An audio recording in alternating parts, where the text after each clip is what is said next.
todo lo que con la de su edad y a veces sorprendía con noticias anticipadas que no hubiera po- podido conocer sino por antes de adivinación. Aquella mañana, sin embargo, no sintió el palpito de la tragedia que se estaba gestando desde las 3 de la madrugada. Había terminado de barrer el patio y cuando mi hermana Margot salió a recibir al obispo, lo encontró moliendo la yuca para las caribañolas. Se oían gallos, suele decir mi madre, recordando aquel día, pero nunca relacionó el alboroto distante con la llegada del obispo, sino con los últimos resajos de la boda.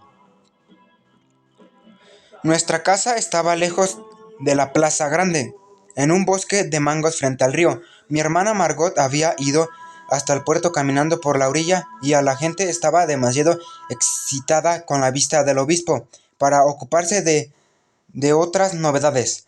Habían puesto a los enfermos acostados en los portales para que recibieran las medicinas de Dios y las mujeres salían corriendo de los patios con pavos y lechones y toda clase de cosas de comer. Y desde la orilla opuesta llegaban canoas adornadas de flores, pero después de que el obispo pasó sin escándalo, entonces fue cuando mi hermana Margot la conoció completa y de un modo brutal. Ángela Vicario, la hermosa muchacha que se había casado el día anterior, había sido devuelta a la casa de sus padres, porque el esposo encontró que no era virgen. Sentí que era yo la que me iba a morir, dijo mi hermana. Pero, pero por más que volteaban el cuento al derecho y al revés, nadie podía explicarme cómo fue que el pobre Santiago Nazar terminó comprometido en semejante enredo. Lo único que sabían con seguridad era que los hermanos de Ángela Vicario lo estaban esperando para matarlo. Mi hermana volvió a esa casa, mordiéndose por dentro para no llorar. Encontró a mi madre en el comedor, con un traje dominical de flores azules que se había puesto por si el obispo pasaba a saludarnos, y estaba cantando el fado del amor invencible. Mientras arreglaba la mesa, mi hermana notó que había un puesto más que de costumbre. Es para Santiago, es para Santiago Nazar, le dijo mi madre. Me dijeron que lo habías invitado a desayunar. Quítalo, dijo mi hermana. Entonces le contó, pero fue como si ya lo supiera, me dijo. Fue lo mismo de siempre, que uno piensa a contarle algo, y antes de que el cuento mismo de siempre, que una empieza a contarle algo, y antes de que el cuento llegue a la mitad, y a ella sabe cómo termina.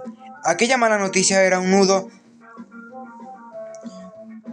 cifrado para mi madre. A Santiago Nazar le habían puesto ese nombre por el nombre de ella, y era además su madrina de bautismo, pero también tenía un parentesco de sangre con Pura Vicario, la madre de la novia, de vuelta. Sin embargo, no había acabado de escuchar la noticia cuando ya se había puesto los zapatos de tacones y la mantilla de la iglesia, que solo usaba entonces para las visitas de pésame. Mi padre, que había oído todo desde la cama, apareció en pijama en el comedor y le preguntó al mardo ¿para dónde iba? A prevenir a mi comadre. Plácida, contestó ella. No es justo que todo el mundo sepa que le van a matar el hijo y que ella sea la única que no lo sabe. Tenemos tantos vínculos con ella como con los vicarios, dijo mi madre. Hay que estar siempre de parte del muerto, dijo ella. Mis hermanos menores empezaron a salir de los otros cuartos. Los más pequeños, tocados por el soplo de la tragedia, rompieron a llorar. Mi madre no les hizo caso. Por una vez en la vida ni les prestó atención a su esposo. Espérate y me visto, le dije a él. Ella estaba ya en la calle. Mi hermano Jaime, que entonces no tenía más de 7 años, era el único que estaba vestido para la escuela. Acompáñala, tú, ordenó mi padre. Jaime corrió detrás de ellas sin saber qué pasaba ni para dónde iban, y ese agarró de su mano. Iban hablando sola, me dijo Jaime. Hombres de mala ley, decía en voz muy baja. Animales de mierda que no son capaces de hacer nada. Que no sean desgracias.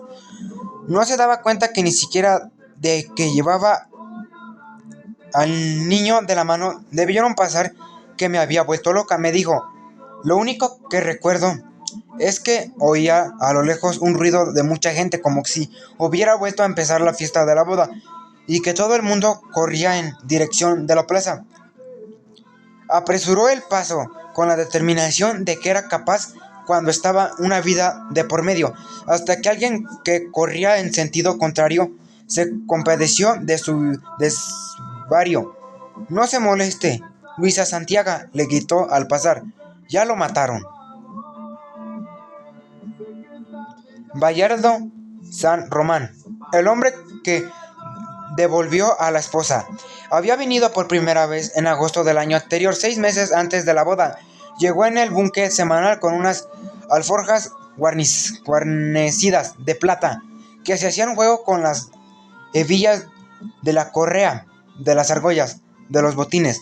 Andaba por los 30 años, pero muy bien escondidos, pues no tenía una cintura angosta de novillero, los ojos dorados y la piel cocinada a fuego lento por el salitre. Llegó con una chaqueta corta y un pantalón muy estrecho, ambos de becerro natural, y unos guantes de cabritilla del mismo color. Magdalena Oliver había venido con él en el buque y no pudo quitarle la vista de encima durante el viaje. Parecía marica, me dijo. Y era una lástima porque estaba como para embadurnarlo de mantequilla y comérselo vivo. No fue la única que lo pensó, ni tampoco la última en darse cuenta de que Bayardo San Román no era un hombre de conocer a primera vista. Mi madre escribió al colegio a fines de agosto y me decía en una nota casual, ha venido un hombre muy raro. En la carta siguiente me decía, el hombre raro se llama Bayardo San Román y todo el mundo dice que es encantador, pero yo no lo he visto. Nadie supo nunca a qué vino. A alguien que no resistió a la tentación de preguntárselo. Un poco antes de la boda le contestó, andaba de pueblo en pueblo buscando con quién casarme. Podía haber sido verdad, pero lo mismo hubiera contestado cualquier otra cosa, pues no tenía una manera de hablar que más bien le servía para ocultar que para decir. La noche en que llegó, vi a entender en el cine que era ingeniero de trenes y le habló de la urgencia de construir un ferrocarril hasta el anterior para anticiparnos a las veleidades del río. Al día siguiente tuvo que mandar un telegrama y él mismo lo transmitió con el manipulador y además le enseñó a la telegrafista una fórmula suya para seguir usando las pilas agotadas con la misma propiedad. Había hablado de enfermedades fronterizas con un médico militar que pasó por aquellos meses haciendo la leva. Le gustaban las fiestas ruidosas y largas, pero era de un buen beber, separador de pleitos y enemigo de juegos de manos. Un domingo, después de misa, desafió a los nadadores más diestros, que eran muchos, y dejó rezagadas a los mejores con 20 brazadas de ida y vuelta a través del río. Mi madre me lo contó en una carta y al final me hizo un comentario muy suyo. Parece que también estás nadando en oro. Esto respondía a la leyenda prematura de que Bayardo San Román no solo era capaz de hacer todo y de hacerlo muy bien, sino que además disponía de recursos interminables. Mi madre le dio la bendición final en una carta de octubre. La gente lo quiere mucho, me decía, porque es honrado y de buen corazón, y el domingo pasado comulgó de rodillas y ayudó a la misa en latín. En ese tiempo no estaba permitido comulgar de pie y eso se lo oficiaba en latín, pero no mi madre suele hacer esa clase de precisiones superfluas cuando quiere llegar al fondo de las cosas. Sin embargo, después de ese veredicto cansangratorio, me escribió 2 cartas más en las que nada me decía sobre Bayardo San Román, ni siquiera cuando fue demasiado sabido que quería casarse con Ángela Vicario. Solo mucho después de la boda desgraciada me confesó que lo había conocido cuando ya era muy tarde para corregir la carta de octubre y de que sus ojos de oro le habían causado un entrecimiento de espanto. Se me apareció el diablo, me dijo, pero tú mismo me habías dicho que esas cosas no se deben decir por escrito. Lo conoció poco después que ella, cuando vine a las vacaciones de Navidad y no lo encontré tan raro como decían. Me pareció atractivo, en efecto, pero muy lejos de la visión idílica de Magdalena Oliver. Me pareció más serio de lo que hacían creer sus travesuras, y de una tensión recondita. Apenas disimulaba por sus gracias excesivas, pero sobre todo me pareció un hombre muy triste. Ya para entonces había formalizado su compromiso de amores con Ángela Vicario. Nunca se estableció muy bien cómo se conocieron. La propietaria de la pensión de hombres, solo donde vivía Bayardo San Román, contaba que estaba haciendo la siesta de un mecedor de la sala. A fines de septiembre, cuando Ángela Vicario y su madre atravesaron la plaza con 2 canastas de flores artificiales, Bayardo San Román despertó a medias, vio a las 2 mujeres vestidas de negro, inclemente que parecían los únicos seres vivos en el marasmo de las 2 de la tarde, y preguntó quién era la joven. La propietaria le contestó que era la hija menor de la mujer que la acompañaba y que se llamaba Ángela Vicario. Bayardo San Román la siguió con la mirada hasta el otro extremo de la plaza. «Tienes el nombre bien puesto», dijo. Luego recostó la cabeza en el espaldar del mecedor y volvió a cerrar los ojos. Cuando despertó, dijo: «Recuérdame que me voy a casar con ella». Ángela Vicario me contó que la propietaria de la pensión le había hablado de este episodio desde antes que Bayardo San Román la requiriera en amores. Me asusté mucho, me dijo. 3 personas que estaban en la pensión. Confirmado que en el episodio había ocurrido, pero otras 4 no le creyeron. Cierto, en cambio, todas las versiones coincidían en que Ángela Vicario y Brian Bayardo San Román se habían visto por primera vez en las fiestas patrias de octubre, durante una verbena de caridad en la que ella estuvo encargada de cantar las rifas. Bayardo San Román llegó a la verbena y fue derecho al mostrador, entendido por la rifera lánguida, cerrada de luto hasta la empuñadura, y les preguntó cuánto costaba el ortofónica con incrustaciones de nácar, que había de ser el atractivo mayor de la feria. Ella le contestó: «No estaba para la venta, sino para rifar». «Mejor», dijo él, «así era más fácil y además más barata». Ella me confesó que había logrado impresionarla, pero por razones contrarias del amor. Yo detestaba a los hombres altaneros y nunca había visto uno con tantas ínfulas, me dijo, embocada aquel día. Además pensé que era un polaco. Su contrariedad fue mayor cuando la canta la rifa de la ortográfica. En medio de la ansiedad de todos, y en efecto, ganó Bayardo San Román.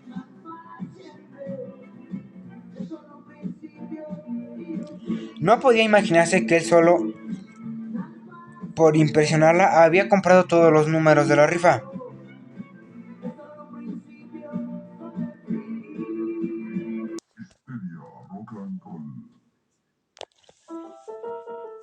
Esa noche, cuando volvió a su casa, Ángela Vicario encontró allí la ortográfica envuelta en papel de regalo y adornada con un lazo de organanza. Nunca pude saber cómo supo que era mi cumpleaños. Me dijo que le costó trabajo convencer a sus padres de que no le había dado ningún motivo a Bayardo San Román para que le mandara semejante regalo, a menos de una manera tan visible que no pasó invertido para nadie. De modo que sus hermanos mayores, Pedro y Pablo, llevaron la ortográfica al hotel para devolvérsela a su dueño. Y lo hicieron con tanto revuelo que no hubo nadie que la viera venir y no lo viera regresar con. Lo único que no contó la familia fue con los encantos irresistibles de Bayardo San Román. Los gemelos no reaparecieron hasta el amanecer del día siguiente. turbios de la borrachera, llevando otra vez el ortográfico, llevando además Bayardo San Román para seguir la parranda en la casa. Ángela Vicario era la hija menor de una familia de recursos escasos. Su padre, Poncio Vicario, era orfebre de pobres, y la vista se les acabó tanto a hacer primores de oro para mantener el honor de la casa. Purísima del Carmen, su madre había sido maestra de la escuela hasta que se casó para siempre. Su aspecto manso y tanto afligido disimulaba muy bien el rigor de su carácter. Parecía una monja. Recuerda Mercedes. Se encargó con tal del espíritu del sacrificio a la atención del esposo de la crianza de los hijos, que a uno se les olvidaba a veces que seguía existiendo. Los dos hijas mayores se habían casado muy tarde. Además de los gemelos, tuvieron una hija intermedia que había muerto de fiebres crepusculares, y 2 años después seguían guardándose un luto aliviado. Dentro de la casa, pero riguroso en la calle, los hermanos fueron criados para ser hombres. Ellas habían sido educadas para casarse, sabían bordar con bastidor, coser a máquina, tejer en caja de bolillo, lavar y planchar, hacer flores artificiales y dulces de fantasías, y de redactar esquelas de compromiso, a diferencia de las muchachas de la época, que habían descuidado el culto de la muerte. Las 4 eran maestras de la ciencia antigua, de velar a los enfermos, confortar a los moribundos y amortajar a los muertos. Lo único que mi madre les reprochaba era la costumbre de peinarse antes de dormir. Muchachas, les decía, no se peinen de noche, que se retrasaron las navegantes. Salvo por eso, pensaba que no habían hijas mejores educadas, imperfectas. Le oía decir con frecuencia, cualquier hombre será feliz con ellas, porque han sido criadas para sufrir. Sin embargo, a los que se casaron con las 2 mayores les fue difícil romper el cerco, porque siempre iban juntas a todas partes y organizaban bailes de mujeres solas, y estaban dispuestas a encontrar segundas atenciones en los designios de los hombres. Ángela Vicario era la más bella de las 4, y madre decían que había nacido como las grandes reinas de la historia, con el cordón umbilical enrollado en el cuello, pero tenía un aire desamparado y una pobreza de espíritu que le aseguraba un porvenir incierto. Yo volvía a verla años tras años durante mis vacaciones de Navidad, y cada vez parecía más desvalida en la ventana de su casa, donde se sentaba por la tarde a hacer flores de trapo y cantar valses de soltera con sus vecinas. Ya estaba de colgar un alambre, me decía Santiago Nazar. Tu prima la boba. De pronto, poco antes del luto de la hermana, la encontró en la calle por primera vez, vestida de mujer y con el cabello rizado, y apenas si pude creer que fuera la misma, pero fue una visión momentánea. Su penuria de espíritu se agravaba con los años, tanto que cuando se supo que Bayardo San Román quería casarse con ella, muchos pensaron que era una perfida de forastero. La familia no solo lo tomó en serio, sino con un gran alborozo, salvo Pura Vicario, quien puso como condición que Bayardo San Román acreditara su identidad. Hasta entonces nadie sabía qué era su pasado. No iba más allá de la tarde en que desembarcó con su atuendo de artista, y era tan reservado sobre su origen que hasta el engendro más demente podía ser cierto, y se llevó a decir que había arrasado el pueblo, sembrando el terror en Casanare como comandante de tropa, que era prófugo de Cayena, que lo habían visto en Pernambuco tratando de medrar con una pareja de osos amaestrados, y que había rescatado los restos de un gelón de español cargando de oro en el canal de los vientos. Bayardo San Román le puso término a tantas conjeturas. Con recursos simples trajo a su familia el pleno. Eran 4, el padre, la madre y 2 hermanas perpetuadoras. Llegaron en forte con placas oficiales, cuya bocina de pato alborotó las calles a las 11 de la mañana. La madre, Alberta Simons, una mulata grande curazao, que hablaba en el castellano todavía atravesando el pavimento, había sido proclamada en su juventud como la más bella entre las 200 más bellas de las Antillas. Las hermanas acababan de florecer. Parecían dos potrancas sin sosiego, pero la carta grande era el padre, el general Petronio San Román, héroe de las guerras civiles del siglo anterior y una de las glorias mayores del régimen conservador, por haber puesto una fuga el coronel Aureliano Buendía en el desastre de Tucurinca. Mi madre fue la única que no fue a saludarnos. Cuando supo bien que era, me parecía muy bien que se casaran, me dijo, pero una cosa era eso, y otra muy distinta era darle la mano a un hombre que ordenó dispararle por la espalda a Giraldo Márquez desde el que asomó por la ventana del automóvil. Saludando con el sombrero blanco, todos lo reconocían por la fama de sus retratos. Llevaba un traje de lienzo color de trigo, botines de Córdoba con los cordones cruzados y un espejuelos de oro, prendidos con pinzas de la cruz de la nariz y sostenidas con una leotina del ojal del chaleco. Llevaba una medalla del valor de la solapa y un bastón con el escudo nacional esculpido en pomo. Fue el primero que se bajó del automóvil, cubierto por completo de polvo ardiente de nuestros malos caminos, y no tuvo que aparecer el pescante para que todo el mundo se diera cuenta de que Bayardo San Román se iba a casar con quien quisiera.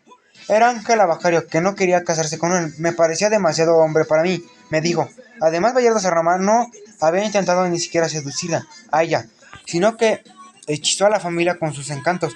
Ángela Vicario no olvidó nunca el horror de la noche en que sus padres y sus hermanas mayores con sus maridos reunidos en la sala de la casa le impusieron la obligación de casarse con un hombre que apenas había visto. Los gemelos se mantuvieron al margen. No pareció que eran las vainas de mujeres, me dijo Pablo Vicario. El argumento decisivo de los padres fue una familia dignificada por la modestia. No tenía el derecho de despreciar aquel premio del destino. Ángela Vicario se atrevió apenas a insinuar el inconveniente de la falta de amor, pero su madre lo demolió con una sola frase. También el amor se aprende, a diferencia de los noviazgos de la época, que eran a lo largo vigilados. El de ellos fue los 4 meses por la urgencia de Bayardo San Román. No fue más corto porque Pura Vicario exigió esperar a que terminara el luto de la familia, pero el tiempo alcanzó, sin injusticia, por la manera irresistible con que Bayardo San Román arreglaba las cosas. Una noche me preguntó cuál era la casa que más me gustaba. Me contó Ángela Vicario y yo les contesté sin saber que la más bonita del pueblo era la quinta del viudo de Sinxus. Yo hubiera dicho lo mismo. Estaba en una colina barrida por los vientos y desde las terrazas se veía en el paraíso sin límite de las ciénagas cubiertas de amenonas moradas, y en los días claros del verano se alcanzaba a ver el horizonte nítido del Caribe y los transatlánticos de turistas de Cartagena, de Indias. Bayardo San Román fue una de esas mismas noches del club social. Se sentó a la mesa del viudo de Siusa a jugar una partida de dominó. Viudo, le dijo, le compro su casa. No estaba a la venta, me dijo el viudo. Se la compro con todo lo que tiene dentro del viudo de Siusa. Le explicó con una buena educación a la antigua que los objetos de la casa habían sido comprados por la esposa en toda una vida de sacrificios y que para él siguen siendo como parte de ella. Hablado con el alma en la mano, me dijo, doctor Dioniso Iguarán, que estaba jugando con ellos. Yo estaba seguro que prefería morirse antes que vender una casa donde había sido feliz durante más de 30 años. También Bayardo San Román comprendió sus razones. De acuerdo, dijo entonces, véndame la casa vacía, pero el viudo se defendió hasta el final de la partida. Al cabo de 3 noches, ya mejor preparado, Bayardo San Román volvió a la mesa del dominó. Viudo, empezó de nuevo. ¿Cuánto cuesta la casa? No tiene precio. Diga una cualquiera. Lo siento, Bayardo, dijo el viudo. Pero ustedes los jóvenes no entienden los motivos del corazón. Bayardo San Román no hizo una pausa para pensar. Digamos 5,000 pesos, dijo. Juega limpio, y le replicó el viudo, con la dignidad alerta. Esa casa no vale tanto. 10,000, dijo Bayardo San Román, ahora mismo con un billete encima del otro. El viudo lo miró con los ojos llenos de lágrimas. Lloraba de rabia. Me dijo el doctor Dioniso Iguarán, que además el medio era hombre de letras imaginantes, semejante a la cantidad de alcance de la mano, y tener que decir que no por una simple flaqueza del espíritu. El viudo de Sixus no le salió la voz por negón, sin vacilación, con la cabeza. Entonces hágame el último favor, dijo Bayardo San Román. Espéreme 5 minutos aquí. 5 minutos después, en efecto, volví al club social con alforjas enchapadas de plata y puso sobre la mesa 10 gavillas de billetes de a 1000. Todavía con las badas impresas del Banco del Estado. El viudo de Sims murió 2 años después. Se murió de eso, decía el doctor Dioniso igual. Estaba más sano que nosotros, pero cuando uno de los auscultaba, el sentido borboritaba las lágrimas dentro del corazón. Pues no solo había vendido la casa con todo lo que tenía dentro, sino que lo pidió a Vallado San Román que lo fuera pagando poco a poco, porque lo que quedaba ni un baúl de consolación para guardar tanto dinero. Nadie no hubiera pensado, ni lo dijo nadie, que aquel vicario no fuera virgen. Aunque la vicario no fuera virgen, no se le había conocido ningún novio anterior. Se había creído junto con sus hermanas bajo el rigor de una madre de hierro. Aun cuando le faltaban menos de 2 meses para casarse, pura vicario no permitió que fuera sola con Bayardo San Román a conocer la casa en que no había vivir, sino que ella y el padre ciego me dieron valor para matarme, me dijo Ángela Vicario, pero no me lo dio. Tan aturdida estaba que había resuelto contarle a la verdad a su madre para librarse de aquel matrimonio, cuando sus 2 únicas confidentes que la ayudaban a hacer flores de trapo junto a la ventana la disudieron con su buena intención.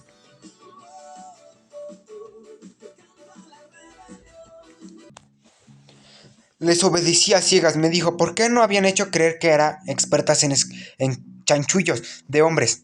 Le aseguraron que casi todas las mujeres perdían la virginidad en accidentes de la infancia. Le insistieron en que aún los maridos más difíciles se resignaban a cualquier cosa, siempre que nadie lo supiera. Lo convencieron, en fin, que la mayoría de los hombres llegaban tan asustados a la noche de bodas que eran incapaces de hacer nada sin la ayuda de las mujeres. Y a la hora de la verdad no podían responder de sus propios actos.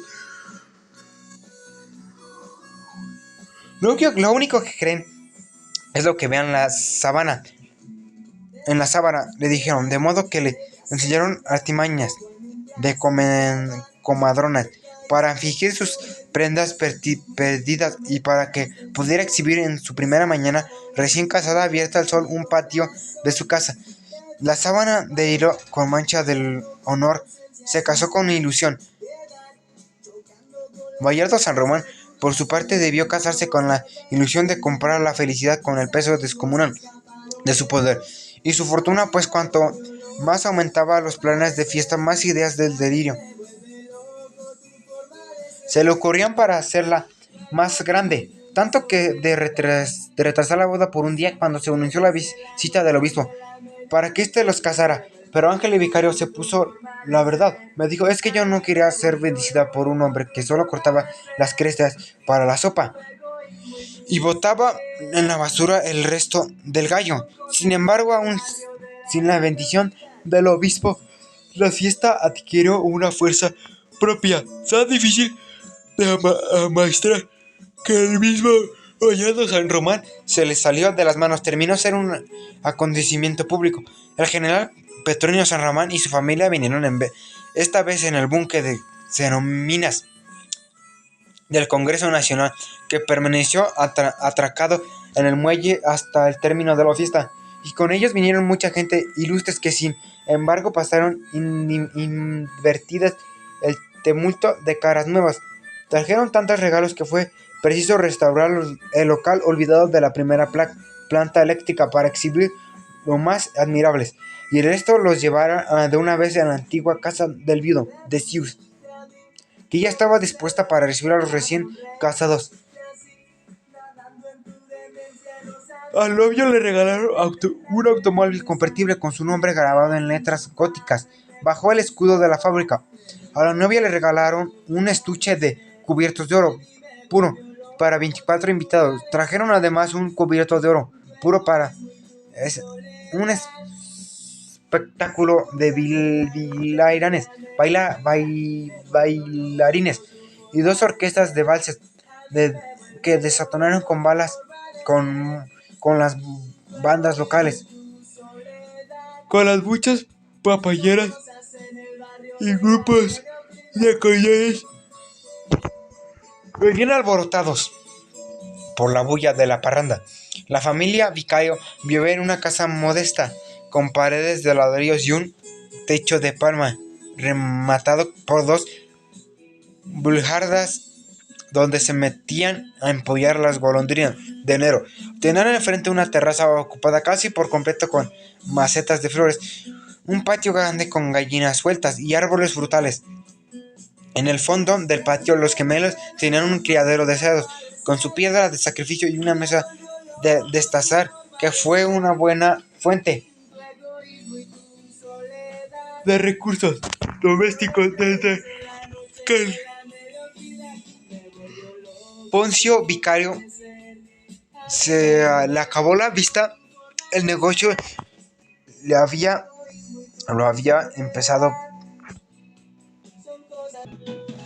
empezando Pedro Vicario, pero cuando este fue al servicio militar, su hermano gemelo aprendió también el oficio de matafire.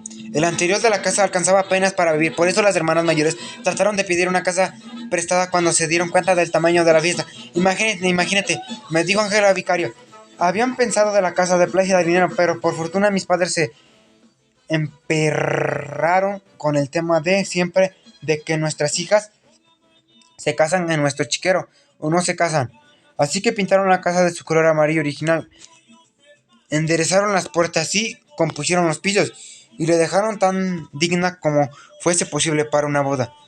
De tanto estruendo, los gemelos se llevaron los cerdos para otras partes y cenearon la puerqueriza con cal viva, pero aún así se vio que iba a faltar espacio. Al final, por diligencia de Vallardas a Remar, tumbaron las cercas del patio, pidieron prestadas para bailar las casas contiguas y pusieron menzones de carpinteros para sentarse a comer bajo la fonda de los tamarindos.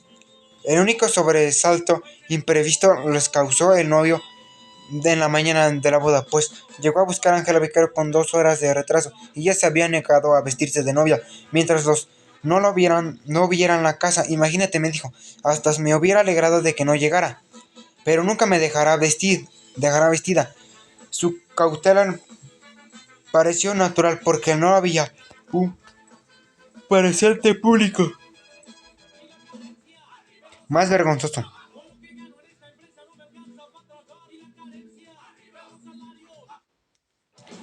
para una mujer que quedarse plantada con el vestido de novia. En cambio, el hecho de que Ángela Vicario se atreviera a ponerse el velo y no los azares sin ser virgen, había de ser interpretado después como una profanación de los símbolos de la pureza.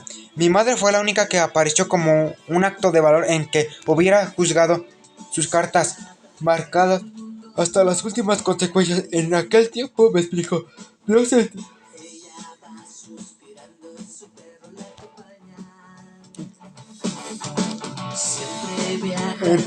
entendía esas cosas. Por el contrario, nadie ha sido todavía con que cartas de juego de Vallado San Román.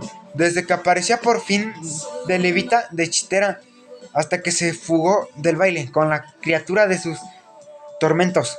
Fue la imagen perfecta de novio feliz.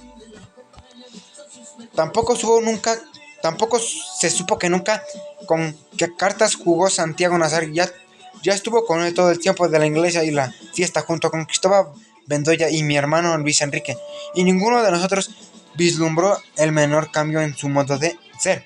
He tenido que repetir esto muchas veces, pues los cuatro habían crecido juntos en la escuela y luego en la misma pandilla de vacaciones, y nadie podía creer que tuviéramos un secreto que compartir, y menos un secreto tan grande, tan grande. Santiago Nazar era un hombre de fiestas y un gozo mayor. Lo tuvo la víspera de su muerte. Calculando los costos de la boda en la iglesia, estimó que habían puesto adornos florales por un valor igual al de los 14 entierros de primavera clase. Esa pre precisión había de perseguirme durante muchos años, pues Santiago Nazar me había dicho a menudo que el olor de las flores encerradas tenía para él una relación inmediata con la muerte.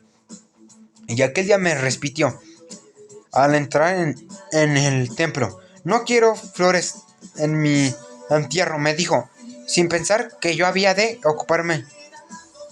El día siguiente de que lo subiera, en el trayecto de la iglesia a la casa de los vicarios, sacó la cuenta de las guirnaldas de colores con la adornaron las calles, calculó el precio de la música y los cohetes, y hasta la granizada de arroz, con crudo, con que nos recibieran a la fiesta. En el sopor de medio del día, los recién casados hicieron la ronda del patio. Bayardo San Román se había hecho muy amigo nuestro, amigo de tragos, como se decía entonces, y parecía muy a gusto en nuestra mesa. Ángela Vicario, sin velo y la corona con el vestido de raso, ensopada de sudor, había asumido de pronto su cara de mujer casada. Santiago Nazar calculaba y se lo dijo Bayardo San Román, que la boda iba a ser costada hasta ese momento 9,000 pesos. Fue evidente que ella lo entendió como interpendencia. Mi madre me había enseñado que nunca se debe hablar de plata delante de otra gente, me dijo Bayardo San Román. En cambio, lo recibió muy buen talante y hasta una cierta jactancia. Casi dijo: pero apenas estamos empezando, al final será más o menos el doble. Santiago Nazar se propuso a comprobarlo hasta el último céntimo, y la vida de San le alcanzó. Justo en efecto, con los datos finales de Cristo Bedoya, le dio al día siguiente el puerto. 40 minutos antes de morir, comprobó que el pronóstico de Bayardo San Román había sido exacto. Ya conservaba un recuerdo muy confuso de la fiesta, de que hubiera decidido rescatarla a pedazos de la memoria de ajena. Durante años se siguió hablando de mi casa, de que mi padre había vuelto a tocar el violín de su juventud, en honor de recién casados, que mi hermana, la monja, bailó un merengue con su hábito de tornera, y que el doctor Dionisio Iguarán, que era primo hermano de mi madre, consiguió que se lo llevaran en el búnker oficial, pero no estar aquí al día siguiente, cuando viniera el obispo. En el curso de las indagaciones para esta crónica recobre numerosas vivencias marginales, y entre ellas el recuerdo de Gracia, de las hermanas de Bayardo San Román, cuyos vestidos de terciopelos con grandes alas de mariposas prendidas con pinzas de oro en la espalda llamaron más atención el penacho de plumas y la coraza de medallas de guerra de su padre. Muchos sabían que la inconsciencia de la parranda le propuse a Mercedes Barcha que se casara conmigo cuando apenas había terminado la escuela primaria, tal como ella misma no lo recordó. Cuando nos casamos, 14 años después, la imagen más intensa que siempre conservé de aquel domingo indeseable fue la del viejo Poncio Vicario, sentado solo en un taburete en el centro del patio. Lo habían puesto ahí pensando quizás que era el sitio de honor, y los invitados tropezaban con él, lo confundían con otro, lo cambiaban de lugar para que no estorbara, y él movía la cabeza nevada hacia todos lados con una expresión errática de ciego demasiado resistente. Contestaba preguntas que no eran para y respondió saludos fugaces de que nadie lo hacía feliz en su cerco de olvido. De camisas camisas acatornadas de engrudo y el bastón de Guayán que le habían comprado por la fiesta.